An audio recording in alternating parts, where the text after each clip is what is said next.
Selamat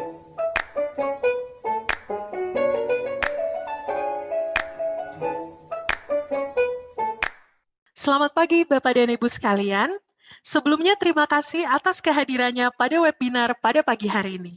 Saya, Gloria Seleka, yang akan memandu dan menjadi moderator pada sesi webinar kali ini.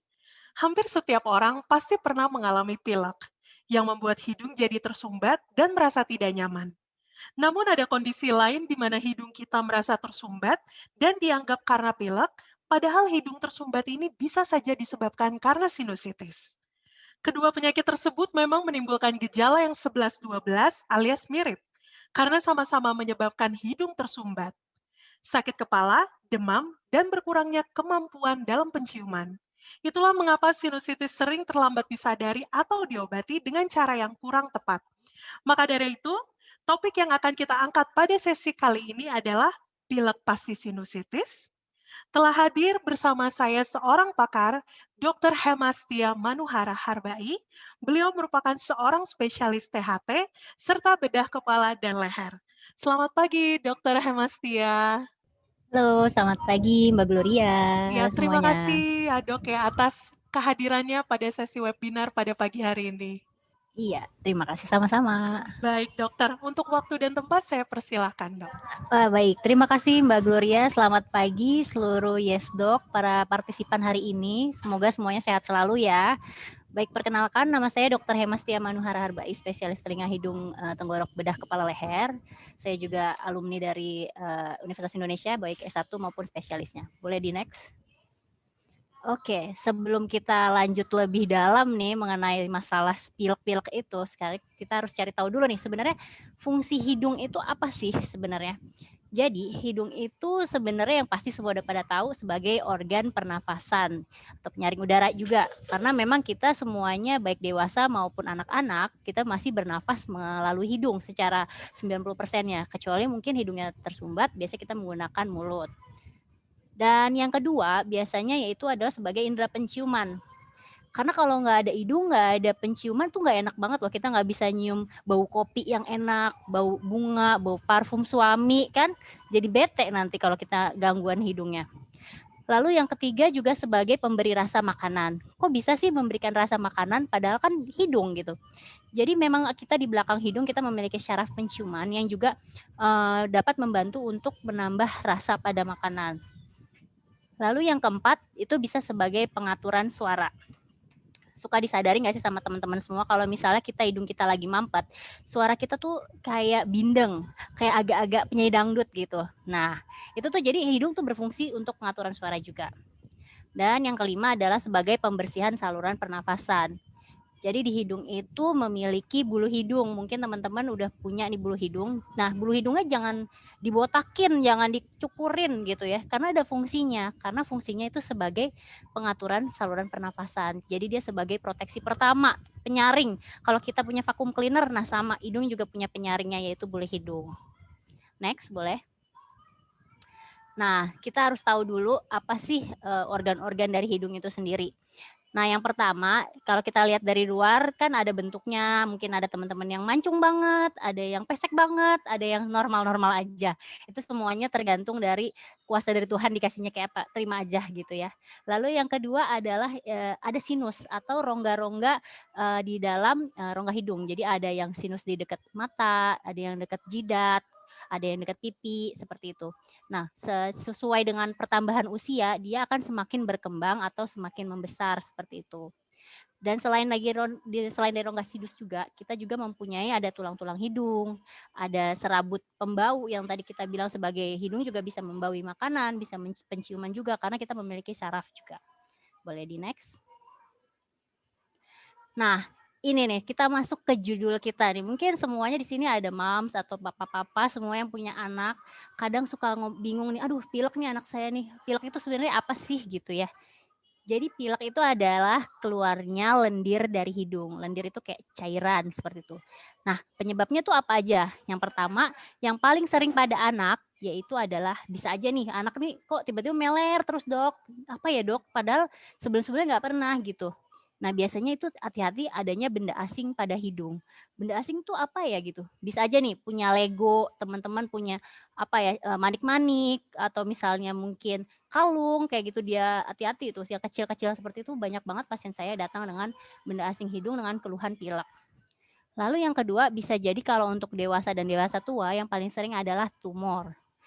Lalu yang bisa terjadi juga next yaitu rinitis alergi. Jadi itu biasanya kalau misalnya semua teman-teman di sini ada yang suka pilek-pilek di pagi hari, meler-meler hidungnya, terus suka bersin-bersin di pagi hari, itu biasanya bisa disebabkan karena rinitis alergi. Dan yang terakhir yang paling sering dengan pilek adalah rhinosinusitis. Kita bahas yuk rhinosinusitis apa. Boleh next? Nah, biar lebih gampang, biar teman-teman nggak menerka-nerka apa sih itu rhinosinusitis. Jadi saya bagi nih, jadi biar semuanya ngerti gitu. Kenapa namanya rhinosinusitis? Karena rhino itu kalau di bahasa kedokteran artinya hidung. Lalu sinus yaitu adalah ini rongga sinus. Jadi ada yang di frontal yang dekat jidat. Mungkin kalau teman-teman pernah punya, mungkin ada yang pernah sinusitis, pasti tahu kalau misalnya kita lagi nunduk atau mungkin lagi sujud seperti itu suka sakit di jidatnya, itu hati-hati, berarti ada sinusitis di bagian jidat bisa. Lalu kalau sphenoid itu dia adanya suka di belakang kepala, jadi suka kayak sakit kepala kalau lagi hidungnya mampet.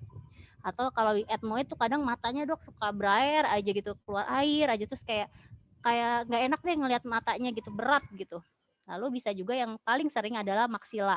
Maksila itu di dekat pipi. Nah, ini hati-hati buat teman-teman yang mempunyai gigi berlubang, itu juga salah satu tempat atau fokus infeksi atau pintu masuk lah, intinya pintu masuk dari infeksi yang ada di sinus maksila. Nah, tadi kan rhino itu artinya hidung, sinusitis nih rongga-rongga yang tadi 4, dan itis itu artinya peradangan. Jadi kalau yang dibilang sama artinya rhinosinusitis adalah peradangan yang terjadi pada rongga hidung dan juga rongga sinus gitu. Boleh di next? Nah, sekarang kita cari tahu nih sebenarnya penyebabnya rhinosinusitis itu apa aja gitu ya. Yang pertama virus dari rhinosinusitis. Mungkin yang lagi sekarang lah semuanya pada tahu kita lagi ada pandemi seperti itu, memang yang paling banyak pada dewasa adalah rhinovirus dan juga coronavirus. Cuman memang berbeda tipe-tipenya dari coronavirus, dan pada anak-anak yang paling sering adalah si virus parainfluenza. Dan bisa juga rhinosinusitis selain disebabkan karena virus, yaitu bisa disebabkan karena bakteri macam-macam seperti bakteri pneumonia. Makanya mungkin ada yang mungkin teman-teman tahu pernah ada vaksin pneumonia, lalu juga ada Haemophilus influenza seperti itu. Dan juga bisa aja adanya post viral. Jadi udah sebenarnya udah pernah dulu nih kena, terus kena lagi karena kena virusnya, itu bisa juga. Boleh next. Nah, karena kita berada di daerah pandemi, jadi mungkin saya review sedikit buat teman-teman karena ini sangat penting, karena kadang orang denial kayak menolak kalau misalnya saya nggak kena kok gitu. Apalagi kalau teman-teman berada di zona merah ya, yang kayaknya semuanya sekarang masih zona merah ya sih sebenarnya. Jadi kalau misalnya teman-teman punya keluhan, sebaiknya ini harus diwaspadai. Jangan jadi jumawa langsung enggak, saya nggak mungkin COVID kok gitu. Jadi sedikit saya bahas. Jadi ini merupakan tanda gejala dari COVID sendiri. Mungkin teman-teman awal-awal taunya kalau COVID itu gejalanya demam, batuk, sesak nafas kayak gitu. Tapi perjalanan ini si COVID ini masih terus ada, ternyata banyak banget nih gejala-gejala yang mungkin teman-teman harus tahu dan harus waspadai gitu. Nggak cuman yang paling sering-sering kayak gitu doang. Ternyata ada lagi nih seperti kelelahan. Misalnya kayak, aduh kok badan gue capek banget ya, kok kayaknya greges banget nih, ngilu-ngilu. Nah, itu hati-hati. Jangan, ya bisa aja memang bukan, tapi memang harus lebih aware kalau misalnya kita ada di era pandemi dan juga di zona merah dan mungkin masih aktif kerja ke kantor, ketemu banyak orang. Nah, itu harus diwaspadai. Sama kayak tubuh terasa sakit. Nah, bisa juga nih sakit kepala. Nah, ini juga harus diwaspadai nih, kalau misalnya sakit kepala itu bisa kemana-mana juga. Lalu yang paling banyak, yang paling sering ke saya sekarang yaitu adalah kehilangan rasa atau pada lidah gitu makanan, dan juga rasa penciuman atau membaunya. Dok, kalau biasanya nih saya lagi masak nih, misalnya nih istri saya masak cabai nih, saya dari kamar aja udah kecium nih dok. Kok sekarang saya sampai ke dapur depan panci aja saya nggak nyium ya dok gitu. Nah, itu harus diwaspadai. Lalu atau bisa juga nggak harus kehilangan semuanya, bisa aja kehilangannya sebagian parsial. Misalnya nih, dok saya masak nih, biasanya sih saya dari jauh aja udah kecium, tapi ini baru dekat pintu dapur baru kecium. Nah, itu juga salah satu hati-hati untuk si COVID ini.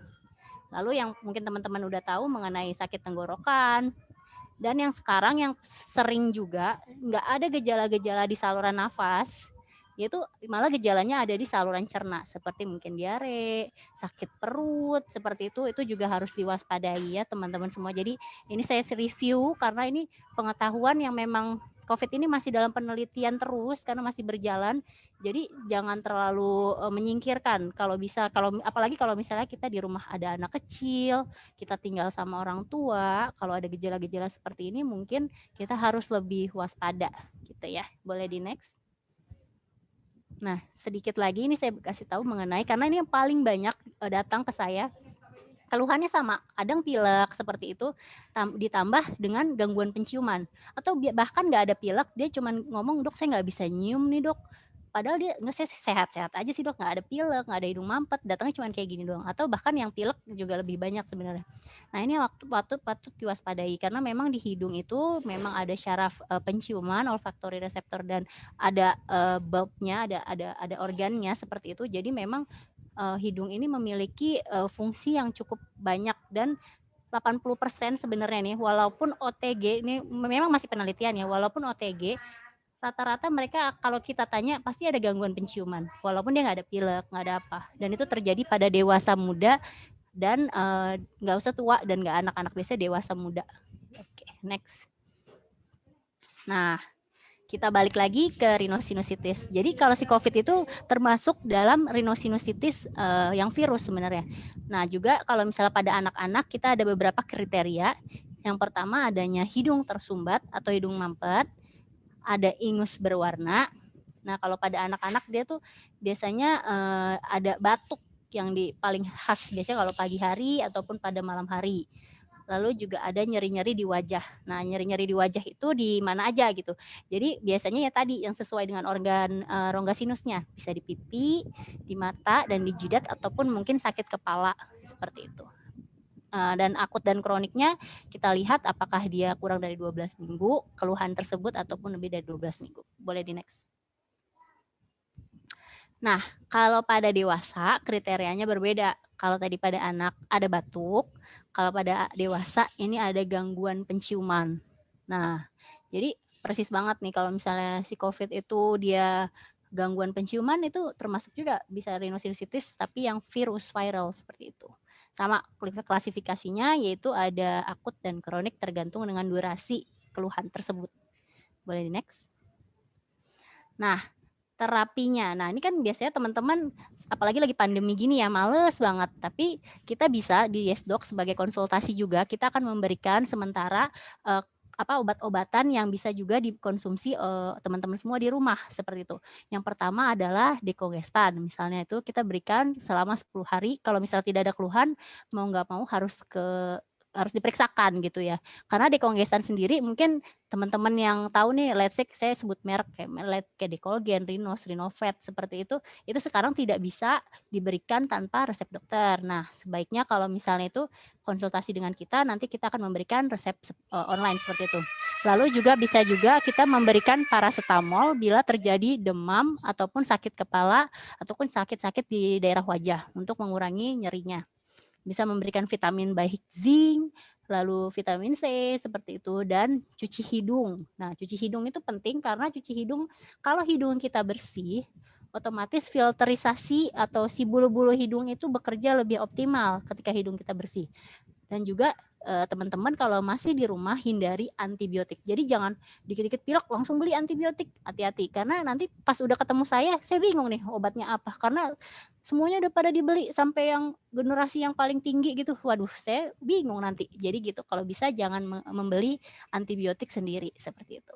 Nah, tapi kalau udah dicoba itu semua tadi yang merah itu di rumah tidak ada perubahan, terus malah demamnya dok makin naik sampai 38 seperti itu, terus gejalanya nih tambah parah, aduh sakit kepalanya parah banget, saya sampai nggak bisa buka mata dok.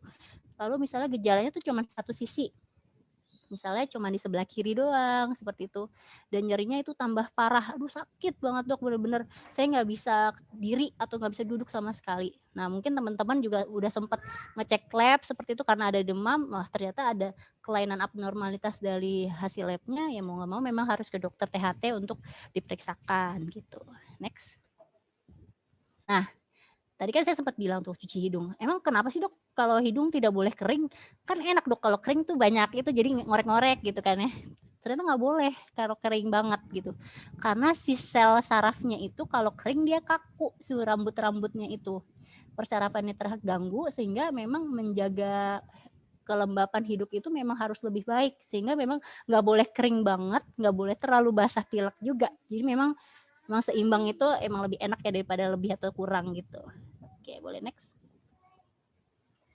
Nah, ini macam-macam ya, mencuci hidung atau menghidrasi hidung bisa macam-macam. Yang pertama mungkin teman-teman tahu ada yang botol spray yang sudah jadi, atau bisa menggunakan cairan infus NaCl 0,9% yang bisa dilakukan penyemprotannya setiap hari. Boleh next.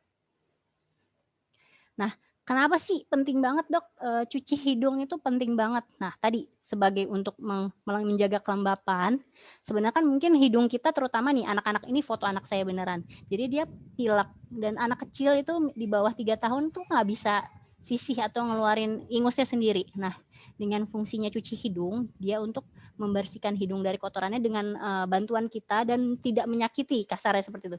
Kalau misalnya kita sodok-sodok pakai cotton bud atau pakai tisu di kulir-kulir kayak gitu, itu malah menyakitkan dia. Sedangkan kalau membersihkan hidung dengan cuci hidung, justru dia malah membersihkan karena akan keluar dengan tekanan positif ke hidung sebelahnya. Lalu bisa juga sebagai mencegah timbulnya penyakit saluran nafas atas maupun saluran nafas bawah. Ya karena kita memang nafasnya nih benar-benar dari hidung gitu utamanya. Kalau misalnya hidung kita bersih, mudah-mudahan langsung ke semuanya, ke organ-organ lainnya juga bersih karena tubuh kita tuh butuh oksigen gitu. Nah oksigen didapatnya dari mana ya? Dari bernafas gitu. Lalu juga bisa mencegah kekambuhan alergi. Nih, misalnya kan teman-teman punya tadi yang saya sebut di depan, itu rinitis alergi, sering bersin-bersin dok pagi hari, sering meler di pagi hari, itu sering banget. Nah itu kan biasanya memang mungkin kebersihan kitanya juga harus dijaga gitu. Alergi itu muncul ketika si pencetus alerginya muncul. Misalnya teman-teman alerginya sama debu gitu, nah berarti kebersihan kasur, spray, bantal, bed cover itu harus lebih bersih, harus maksimal tuh 3 hari harus cuci. Jadi nggak boleh jorok-jorok banget gitu ya teman-teman. Lalu juga kayak AC, kipas angin itu juga harus rutin untuk dilakukan pembersihan seperti itu. Atau mungkin yang punya peliharaan kayak anjing, kucing, nah berarti memang mau nggak mau kalau udah pengen punya peliharaan ya harus bersih untuk menjaga peliharaannya supaya tidak terbang buru-burunya terlalu kotor seperti itu.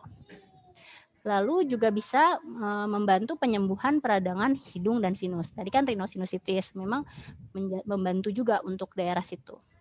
Lalu ini juga, nah mungkin kan semakin berkembangnya ilmu, kita mungkin teman-teman juga paling malas deh minum obat-obatan minum seperti itu, malas deh minum antibiotik, malas minum obat anti alergi semuanya. Nah, mohon maaf. Jadi mengurangi obat-obatan dengan cara cuci hidung seperti itu. Boleh next? Nah, ini apa aja sih dok alat-alatnya? Kalau saya lebih suka pakai sesuatu yang murah, mohon maaf ya karena ibu-ibu mama pengen sukanya yang murah gitu ya. Jadinya kalau mungkin ya nggak apa-apa juga kalau teman-teman punya pengen beli yang botolan yang sudah ready juga it's okay. Cuman memang lebih pricey, lebih ada harganya. Tapi kalau ini dengan menggunakan cairan infus dengan suntikan tapi tidak pakai jarum, juga pakai ada pencoloknya. Kalau pencoloknya nggak mau beli juga tinggal gunting aja, itu cairan infusnya bisa.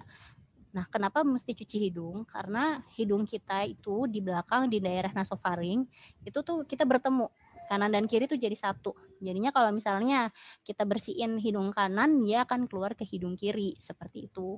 Nah, makanya memang nasofaring ini penting banget. Apalagi balik lagi mungkin teman-teman juga udah pernah swab nasofaring, swab orofaring, bahkan ya harus lebih aware lagi tentang kebersihan hidungnya terutama karena memang pencuci hidung ini nggak hanya untuk menyembuhkan tadi balik lagi tapi juga menjadi pencegahan seperti itu. Boleh next? Nah Jangan bosan ngeliat muka saya ya. Ini ada cuci hidung. Yang pertama, sebelum melakukan ini selalu gunakan cuci tangan dulu ya. Cuci tangan dengan air sabun dan air mengalir terutama. Lalu yang pertama ada gunakan untuk hidung kanan, kepala miring ke kiri sambil buka mulut tahan nafasnya, dan hidung kiri sebaliknya. Intinya adalah membuka mulut tahan nafas.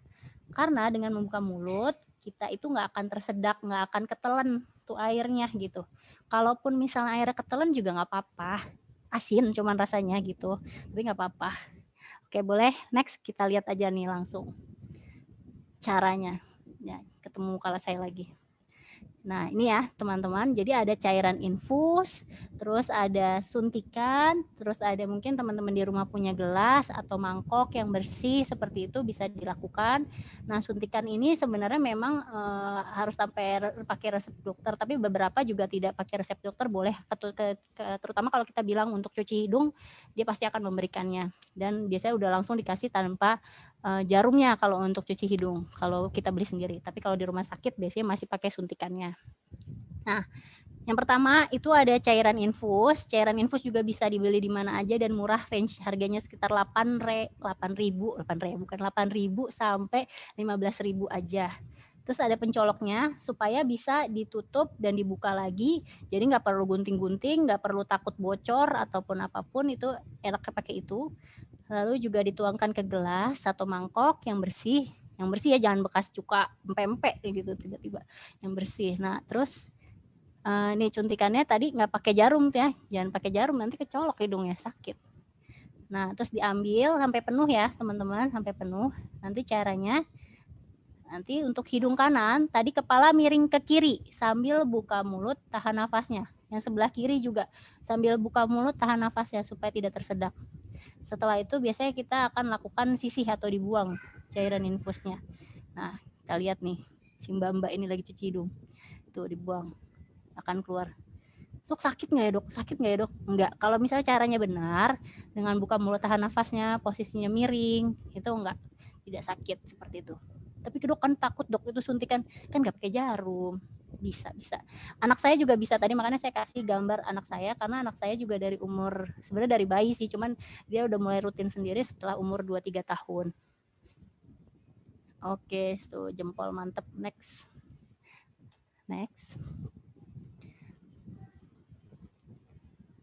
Oke, nah ini jadi itu ya pentingnya cuci hidung terutama di era COVID ini, baik sebagai pencegahan COVID juga baik juga untuk pencegahan rhinosinusitis lainnya, baik bakteri maupun virus, ataupun apalagi teman-teman yang udah punya rhinosinusitis itu lebih baik gitu. Ini ada sedikit jadi ustazah, mohon maaf. Jadi di sini kalau misalnya kalau kita yang muslim biasanya memang sudah ada di sunnahnya bahwa memang cuci hidung itu baik karena suka ada si setan di hidung kita seperti itu. Oke deh, next. Terima kasih semuanya, mohon maaf ya ngelawak sedikit teman-teman. Terima kasih, selamat pagi. Wah, luar biasa sekali pemaparannya Dokter Hemastia. Tapi tadi aku juga penasaran sih dok. Baru tadi aku mau nanya, sakit nggak sih sebenarnya? Tapi udah langsung dijawab ya dok ya. Benar. Ternyata Karena tidak. itu pertanyaan banyak itu semua yang bilang dok sakit nggak dok? Aduh, langsung biasanya saya kasih video anak saya juga. Jadi kalau misalnya di tempat praktek, jadi nggak ada alasan ya bapak ibu nggak mau cuci hidung gitu langsung. Baik. Pemaparannya yang sangat luar biasa, Dokter Hemas. Thank you atas pemaparannya yang sungguh luar biasa. Kemudian saya juga ingin mengingatkan dan menginformasikan kepada Bapak Ibu sekalian, kita Zoom webinar ini memang difasilitasi dengan kolom pertanyaan. Apabila ada Bapak Ibu yang memang ingin bertanya mengenai topik pada sesi pada pagi hari ini, Bapak Ibu bisa langsung menyertakan pertanyaannya pada kolom Q&A di sebelah bagian bawah. Saya juga mau menginformasikan bahwa tadi mungkin sempat diinformasikan juga oleh Dr. Hemastia bahwa pada saat ini Bapak Ibu dapat dengan sangat gampang untuk berkonsultasi secara online, berbasis video call juga melalui aplikasi YesDoc langsung dengan Dr. Hemastia. Nah, di layar Bapak Ibu sekarang sudah ada tampilan QR Code dan juga ada link yang tertera. Bapak Ibu dengan sangat mudah bisa langsung booking konsultasinya saja, tinggal scan saja QR Code-nya ataupun tinggal memasukkan link yang tertera. Oke, sekarang kita langsung masuk ke beberapa pertanyaan nih dok. Ini sudah lumayan cukup banyak pertanyaan yang memang masuk pada pagi hari ini. Kita jawab satu persatu ya dok ya. Boleh. Oke, ini ada pertanyaan dari Ibu Elita Multihar. Selamat pagi dokter, mau tanya, kalau cuci hidung boleh untuk bayi nggak ya? Kalau boleh bagaimana caranya?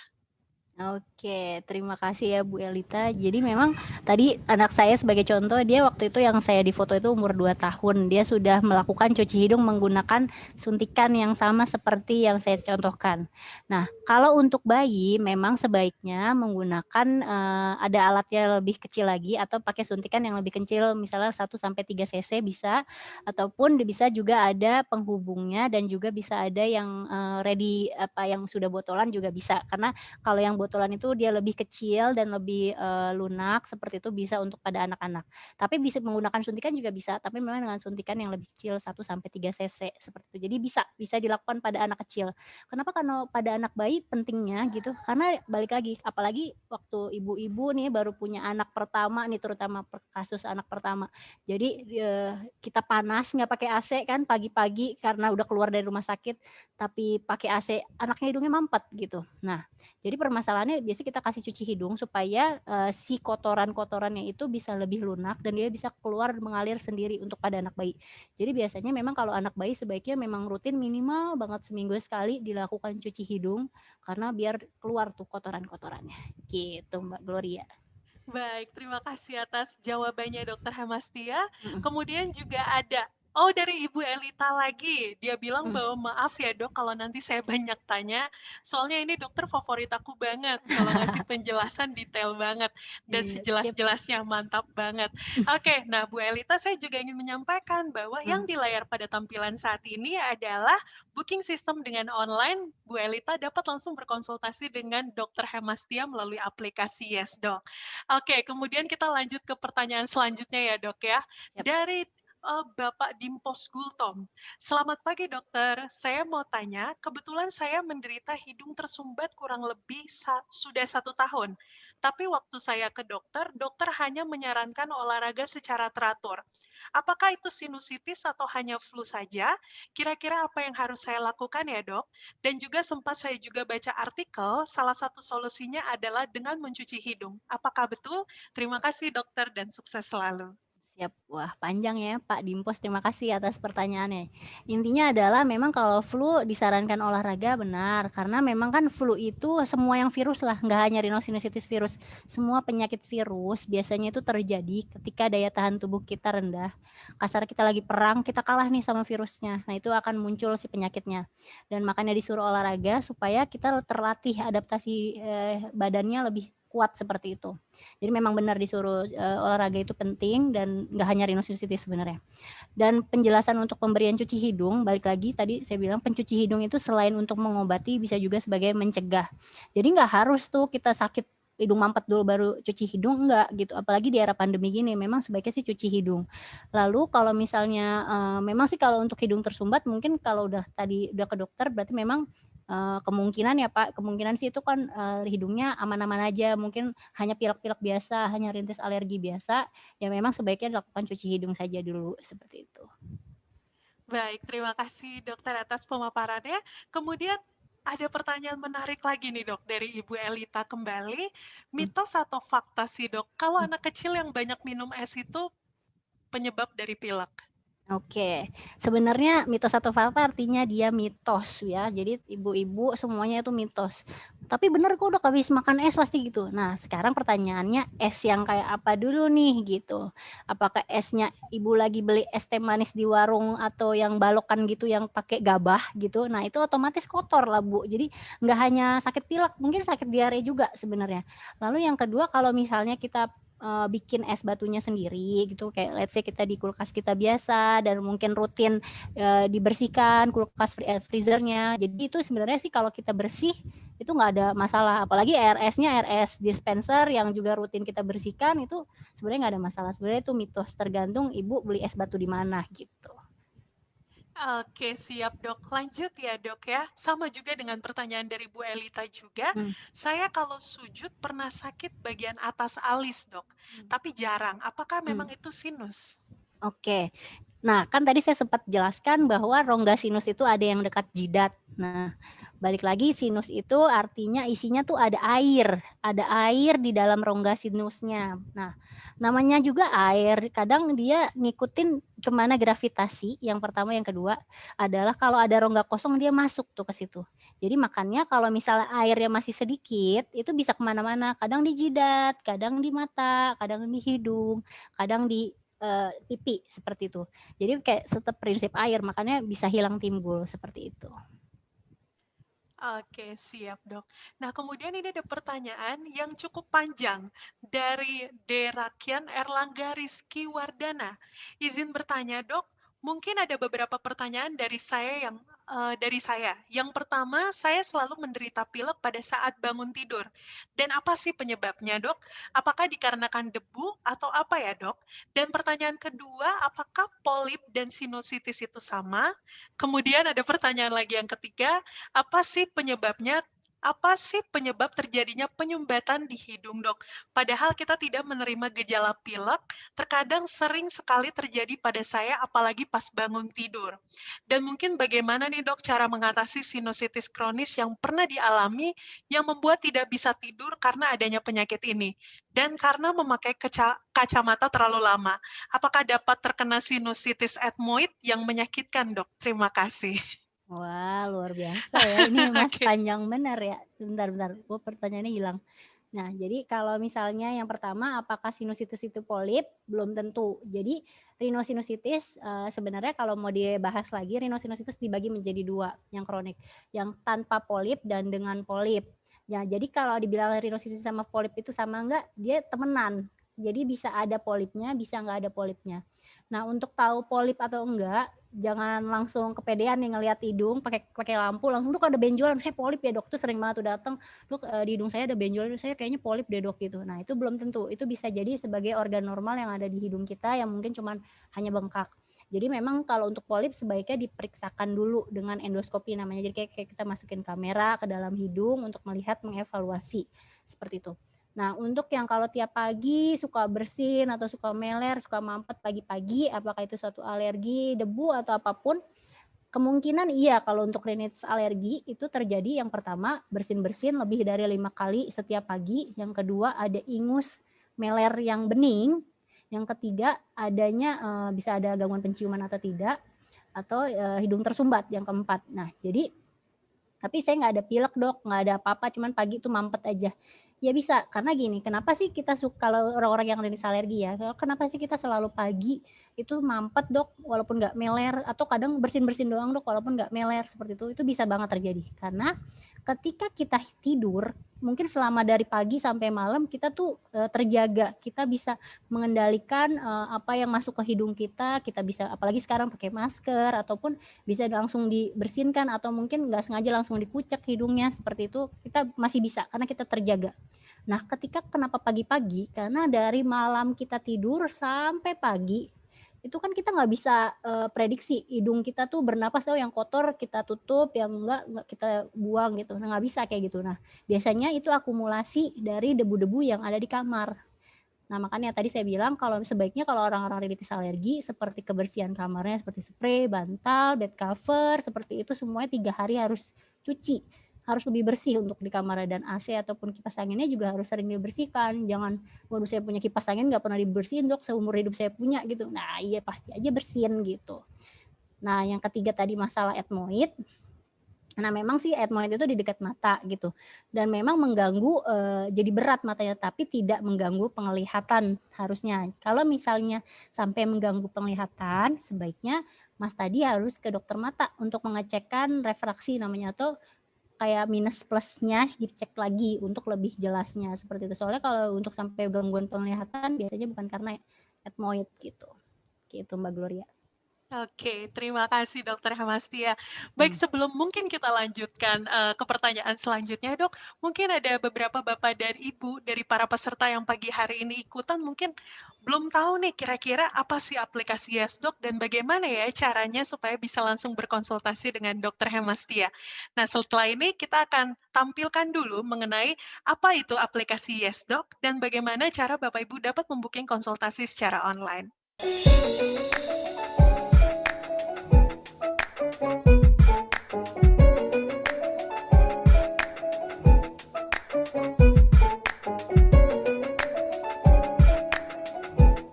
datang di aplikasi YesDoc. Ketuk Yes. Pilih dokter spesialis sesuai dengan kondisi Anda. Pilih jadwal konsultasi. Lalu, pilih metode pembayaran yang Anda inginkan. Selamat, Anda telah berhasil membuat jadwal. Pastikan Anda bersiap pada saat dokter memanggil.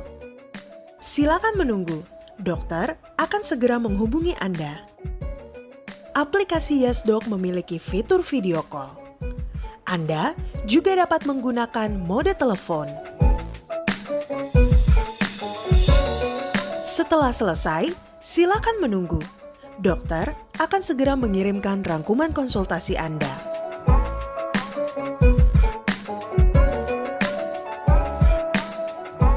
Download YesDoc sekarang juga. Oke, nah Bapak Ibu, saya ingin menginformasikan bahwa aplikasi YesDoc ini sangat mudah digunakan dan Bapak Ibu dapat download sendiri melalui Google Play Store maupun App Store. Bapak Ibu dapat langsung berkonsultasi secara video call, pastinya dengan aplikasi YesDoc ini. Saya ingin mengingatkan kembali bahwa dengan sangat mudah Bapak Ibu langsung dapat booking konsultasi, apalagi dengan Dr. Hemastia. Oke, kemudian kita lanjut ke pertanyaan selanjutnya ya, nih Dok ya. Ini mulai banyak nih pertanyaannya. Saya rasa ini para peserta antusias dan penasaran, banyak juga mungkin mereka punya permasalahan dari sisi hidung ya Dok ya. Oke, kemudian ini ada pertanyaan kembali dari Ibu Elita. Dok, maaf mau tanya, apa ada pertanda penyakit dilihat dari segi warna atau teksturnya? Misalnya lendir sangat kental dan berwarna hijau. Oke, jadi memang sebenarnya kalau mau dibahas lebih lanjut memang berbeda antara yang virus dengan yang tadi bakteri, seperti itu tuh berbeda. Biasanya kalau virus itu biasanya lebih encer, lebih bening, seperti itu biasanya. Tapi kalau misalnya yang berwarna kuning, kental, kehijauan, itu biasanya disebabkan karena bakteri. Karena bakteri suka tuh kalau misalnya dia berkoloni atau dia bergabung bersama teman-temannya jadi satu, nah itu biasanya jadi warna kuning dan kehijauan. Nah, kalau udah kuning kehijauan itu sebaiknya sih ke dokter ya, karena memang kalau udah bakteri harus diberikan antibiotik seperti itu. Oke, siap Dok. Kemudian ada pertanyaan kembali dari Bapak Dimpos Gultom. Beliau menanyakan, penggunaan pencuci hidung ini kan sakit ya Dok ya. Mungkin tadi dokter sempat menyampaikan bahwa sebenarnya itu tidak sakit ya Dok ya. Kemudian juga Pak Dimpos ingin bertanya bahwa apakah itu tidak merusak rongga hidung apabila dilakukannya sering? Oke, ini sekalian juga nih sama yang Pak Dimpos yang gunakan air NaCl dengan air hangat ya gitu ya sekalian. Nah, jadi kalau misalnya dibilang merusak rongga hidung, enggak banget justru. Jadi rongga hidung itu kan dia itu kayak rongga mulut, dia lapisannya licin, tipis seperti itu. Makanya saya bilang tidak boleh kering banget, karena ketika kering banget kita kucak atau kita gosok itu bisa mimisan atau berdarah seperti itu. Atau kalau terlalu pilek banget juga nggak bagus, karena terlalu basah dia nggak bisa gerak nih bulu-bulu silia atau bulu hidungnya untuk memfilter, untuk mencium bau seperti itu. Jadi tidak merusak atau mengganggu, menyakitkan hidung lah intinya. Lalu boleh nggak pakai air hangat gitu. Nah, tergantung. Kalau misalnya dia menggunakan, jadi sekarang sudah banyak nih yang kemasan-kemasan botolan dengan dia punya kayak air garam tapi kemasan. Nah, itu memang dicampurkan dengan air hangat itu boleh. Tapi kalau air hangatnya doang itu nggak boleh. Kenapa? Karena kenapa disuruhnya pakai NaCl seperti itu? Karena memang NaCl 0,9% itu sesuai dengan pH fisiologis tubuh. Jadi memang sudah ada penelitiannya. Kalau misalnya air hangat aja takutnya tidak sesuai dan jadinya agak perih di hidung seperti itu. Dan ya seperti itulah pokoknya. Siap. Baik, terima kasih Dokter Iya. Hemastia. Ini tambah banyak nih Dok sebenarnya pertanyaan-pertanyaan mengenai bagaimana cuci hidung. Nah, di Hmm. sini juga kita menemukan ada beberapa pertanyaan mengenai bagaimana cuci hidungnya itu seminggu berapa kali sih Dok baiknya? Oke, jadi terutama kalau untuk yang tidak ada sinusitis, tidak ada sakit yang lain di hidung, hanya untuk sebagai pencegahan, sebaiknya sehari sekali aja minimal itu untuk melakukan cuci hidung. Terutama mungkin teman-teman yang masih aktif kerja atau apalagi orang-orang yang merokok ataupun yang menggunakan motor itu sebaiknya ditambah jadi 2 kali. Karena memang kalau udara motor kan lebih direct ya, lebih banyak tuh yang dia hirup. Nah, sebaiknya sih lebih 2 kali sehari. Tapi kalau misal teman-teman yang masih di rumah aja seperti itu sebaiknya ya minimal 1 kali sehari karena memang mau gimana pun hidung kita ini tetap bernafas dan tetap memfilter udara-udara di sekitar kita seperti itu. Oke, baik. Terima kasih, dokter. Saya jadi kepikiran mau langsung coba nih, Dok. Bagus. Karena saya belum pernah nih dengan praktek untuk cuci hidung sendiri, tapi Benar. tadi juga diutarakan oleh dokter Hemastia bahwa ini sebenarnya harus dilakukan justru rutin ya, Dok ya. Benar, benar. Oke, oke. Nah, ini suatu edukasi yang baik nih ya, Baru juga Bapak kan Ibu, mungkin dan baru teman-teman. juga nih, Dok. Hmm, Oke. penting memang. Baik, siap. Baik, kita lanjut ke pertanyaan selanjutnya, Dok. Dari Loksa, Dok, makanan yang creamy apa memperparah sinus? Tahu ingus, contohnya susu, mayones, cream cheese, dan sebagainya. Oke, prinsipnya adalah, apakah dia punya alergi atau enggak, sebenarnya itu. Kalau misalnya dia punya alergi terhadap semua produk susu, pasti dia bisa menyebabkan alergi macam-macam. Alerginya bisa di kulit ataupun bisa jadi rinitis alergi atau meler lah, meler ingus ya. Atau yang kedua, apabila dia terlalu, apa ya, menyengat, bisa itu juga bisa. Seperti misalnya terlalu pedas si si makanannya ataupun bisa terlalu asin, itu juga bisa. Itu bisa menyebabkan agak sedikit meler karena itu sebagai proteksi sesuatu, balik lagi sesuatu yang berlebihan itu tidak bagus seperti itu. Baik. Mhm. Kemudian ini tambah banyak pertanyaannya, tapi Bapak Ibu jangan khawatir, karena saya ingin menginformasikan kembali nih, nggak bosen-bosen ya dok ya, kita Iya, infoin betul. terus bahwa apabila memang setelah sesi ini, atau misalnya Bapak Ibu berkeinginan untuk langsung berkonsultasi dengan kondisi Bapak Ibu saat ini, Bapak Ibu bisa langsung dengan sangat mudah booking konsultasi online dengan Dokter Hemastia melalui aplikasi YesDoc. Nah, apa yang Bapak Ibu dapatkan? Bapak Ibu dapat berkonsultasi secara video call, oke. Kemudian mungkin kita karena memang keterbatasan waktu, kita coba ambil 2 pertanyaan lagi ya, Dok, ya. Siap, siap. Oke. Nah, ini ada pertanyaan dari Chai Silwanus. Siang dokter, saya ingin bertanya, kenapa harus dimulai dari hidung kanan? Apakah benar ada hubungannya bila bernafas menutup hidung kanan maupun kiri, ada pengaruh untuk sakit kepala dan lain-lain? Lalu bagaimana pengaruh syaraf lain terhadap indera penciuman? Ada yang bilang akibat jatuh maupun orang yang bekerja di bagian yang berhubungan dengan aroma kuat seperti peracik parfum. Oke, ya benar. Kalau misalnya harus hidung kanan enggak, itu cuman karena mencontohkan karena kita orang Indonesia yang menggunakan tangan kanan, semuanya serba kanan, biasanya kita memulai dari kanan. Jadi nggak harus dari kanan, boleh dari kiri, boleh dari kanan, terserah Ibu, asal jangan dari tengah. Lalu yang kedua, kalau ada hubungannya ditutup ya otomatis sakit kepala ya Bu, napasnya dari mulut mungkin ya, atau kalau mulutnya ditutup pasti sakit kepala, oksigennya nggak masuk ya pasti. Lalu yang ketiga, apa ada hubungannya indera penciuman sama orang peracik parfum? Oh, mungkin artinya kalau misalnya indera penciuman itu tidak kehilangan indera penciuman tidak selalu harus karena rhinosinusitis istilahnya.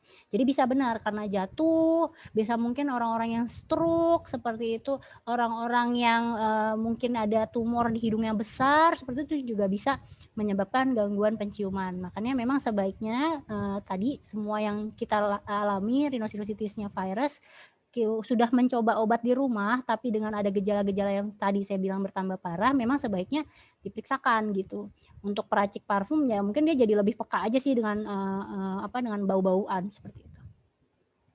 Oke, baik. Terima kasih atas penjelasannya, Dok.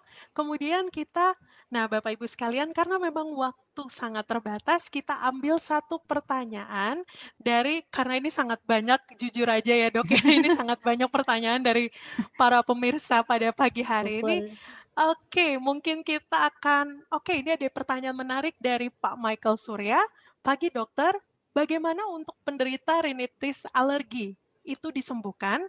Perlukah obat atau penanganan khusus? Terima kasih. Oke, untuk rinitis alergi, memang paling penting semua penyakit alergi adalah menghindari faktor alerginya. Nah, harus cari tahu dulu dengan apa nih dia biasanya alerginya, apa dengan debu, yang tadi kebersihan kamarnya harus dijaga. Kalau punya hewan peliharaan harus dibersihkan dengan benar seperti itu. Kalau misalnya di terapi ya sebaiknya memang kalau untuk benar-benar sudah pernah ke dokter THT dan ada dibilang rinitis alergi, biasanya kita memberikan cuci hidung dan juga ada semprot steroid, namanya steroid untuk nasal spray, karena untuk mengontrol alerginya dan supaya tidak mudah tersumbat, tidak mudah bengkak di bagian hidungnya. Jadi kalau misalnya itu memang kalau belum pernah minimal coba cuci hidung dulu, bila tidak perubahan ya memang harus ke dokter seperti itu. Baik, terima kasih atas pemaparannya yang sangat luar biasa pada pagi hari ini ya, Dokter Hemastia. Baik, Bapak Ibu, karena memang kita terhalang oleh waktu, karena dengan adanya keterbatasan waktu ini, saya juga tidak akan bosan-bosan untuk menginformasikan kepada Bapak Ibu bahwa setelah ini, misalnya Bapak Ibu memang masih ingin mempertanyakan sesuatu atau mengkonsultasikan kondisi Bapak Ibu, atau mungkin bukan Bapak Ibu, tapi untuk anaknya, atau mungkin untuk kerabatnya, atau bahkan untuk orang-orang terdekat, Bapak Ibu dapat langsung saja seperti tampilan di layar, Bapak Ibu bisa langsung scan QR yang ditampilkan ataupun langsung ketik saja link yang tertera pada halaman browser Bapak Ibu untuk langsung dapat booking konsultasi secara online. Bapak Ibu dapat melakukan konsultasinya melalui aplikasi YesDoc. Oke, mungkin ada Bapak Ibu yang memang baru hadir atau baru beberapa Bapak Ibu yang mungkin belum mendengar penjelasan mengenai apa itu aplikasi YesDoc dan bagaimana caranya untuk bisa booking secara online. Bapak Ibu, kita akan tampilkan sekali lagi untuk apa itu aplikasi YesDoc.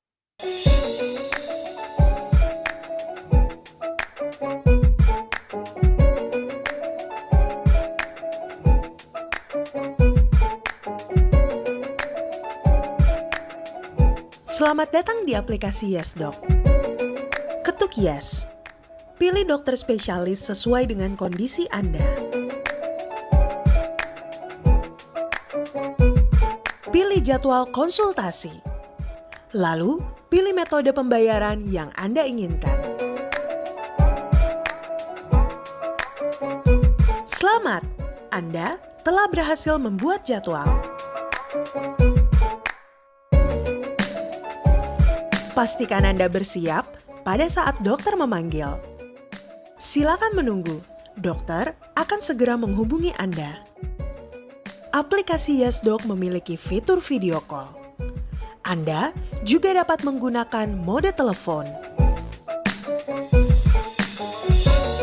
Setelah selesai, silakan menunggu.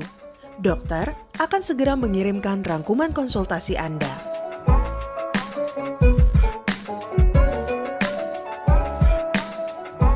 Download YesDoc sekarang juga. Oke, baik ini kita sudah sampai di penghujung acara nih dok. Ya. Kemudian mungkin ada tips-tips nggak dok yang memang mungkin dapat disampaikan nih kepada kita semua dan para peserta di pagi hari ini? Oke, sebelumnya saya terima kasih atas undangannya dari YesDoc buat semua teman-teman yang ingin mengkonsultasikan, jangan ragu-ragu karena ini menggunakan video call nih yang berbeda sih sebenarnya. Jadi kalau kalian pengen langsung ketemu saya bisa dari YesDoc gitu. Dan yang paling penting adalah tadi dari semua yang saya umumkan adalah yang paling penting di era pandemi tetap 3M plus. M pertama pakai masker, menjaga jarak, mencuci tangan, dan mencuci hidung gitu intinya. Gitu Mbak Gloria, terima kasih. Siap, setelah ini saya akan mencobanya dok, janji. Baik, oke kalau gitu, nah seperti yang tadi sudah Dokter Hemastia katakan ya teman-teman ya, memang fasilitas YesDoc ini adalah dengan video call di mana teman-teman dapat langsung berkonsultasi secara online. Nah kemudian juga paling penting memang kita harus menjaga kesehatan hidung kita di kala pandemik seperti ini ya dok ya, menjaga kebersihan itu sangat penting. Oke, akhir kata saya ucapkan terima kasih kembali kepada Dokter Hemastia atas kehadirannya pada sesi webinar kali ini ya dokter ya. Ya, Semoga sama-sama. sehat selalu dan saya juga mengucapkan terima kasih kepada para peserta yang memang bersedia untuk menemani kami pada pagi hari ini untuk sharing mengenai topik-topik kesehatan seperti ini. Akhir kata, saya ucapkan terima kasih dan sampai bertemu pada webinar-webinar kami selanjutnya. Bye-bye dan salam sehat semuanya.